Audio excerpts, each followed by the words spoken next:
आज 30 तारीख आहे आणि 30 तारखेचे 2:30 वाजलेले आहेत.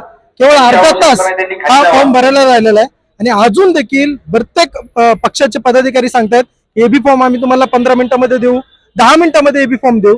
अशातच बीजेपी मध्ये आता कुठेतरी बंडखोरी होताना दिसते.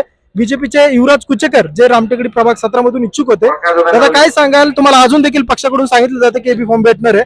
आतापर्यंत तुम्हाला एबी फॉर्म भेटलाय का? नाही भेटलेला अजून. मुळा दाखवून आपलं गाजर दाखवून मुळा द्यायचं काम केलेलं आहे भाजपवाल्यांनी. अक्षरशः 21 वर्षाचे जे निष्ठाचं जे फळ होतं ते फळ काय दिलं नाहीये.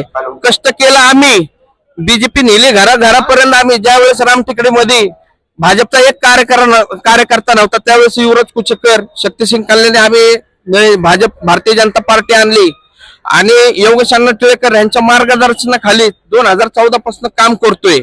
अतिशय म्हणजे अशी बेकार परिस्थिती झालेली आहे की काँग्रेसवाले आयत उमेदवार आमच्या बोखंडे आणून ठेवलेले आहेत. आम्ही काय काँग्रेसचे काय धुणं भांडे करायला आहे का? निष्ठावंत कार्यकर्त्यांनी काय करायचं? आम्ही जे आम्ही तळागाळात काम करतोय, लोकांचा प्रचार करतोय, बीजेपी घरापर्यंत नेतोय. अक्षरशः म्हणजे एवढी वाईट परिस्थिती झालेली कार्यकर्त्याची बेकार.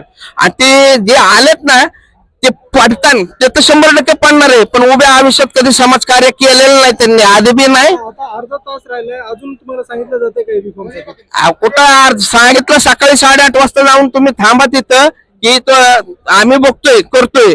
आणि आता येऊन बघतोय तर काय की दुसऱ्याचे बोखंडे यायला लागले. तसलं काय आलं नाही. समजा आमदाराचे नेत्याचे यांचे फोन बंद स्विच ऑफ करून बसलेत. कोणी सांगितलं होतं एबी फॉर्म देणार?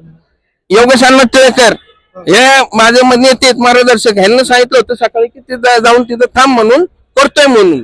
पण आता काय कोण फोन उचलला नाही, काय नाही. निष्ठावंतांना किंमत राहिली नाही भाजपमध्ये. निष्ठावंत कार्यकर्त्यांनी फक्त संडासचा डब्बा घ्यायचा आणि आयातांची गांड धुवायची. आता याच्यानंतर तुमचं पुढचं पाऊल काय असणार आहे? बंडखोर भारतीय जनता पार्टीचा मी उमेदवार असणार, अपक्ष म्हणून थांबणार आणि बंड पुकारणार. मी माझं जे कार्य केलेलं आहे मी का वाया घालवू? मी का दुसऱ्यांच्या मागे झेंडा घेऊन फिरू? जे आयात आलेले पहिलं त्यांना काम करायला लावायचं होतं ना, मग पक्षाने तिकीट द्यायची होती. थांबले असते का? ते नसते थांबले. पहिलं त्यांना काम करायला हवं. 5 वर्षांनी तिकीट मागायला हवं बीजेपीची. कशाला तुम्ही असा अन्याय करताय? निष्ठावंतांचं एकदम हे करताय. निष्ठावंत हा फक्त शब्द राहिला, बाकी काय नाही. समजा गेलं गाढवाच्या गांडीत. तुमचं तिकीट नक्की कोणी कट केलंय असं तुम्हाला वाटतं?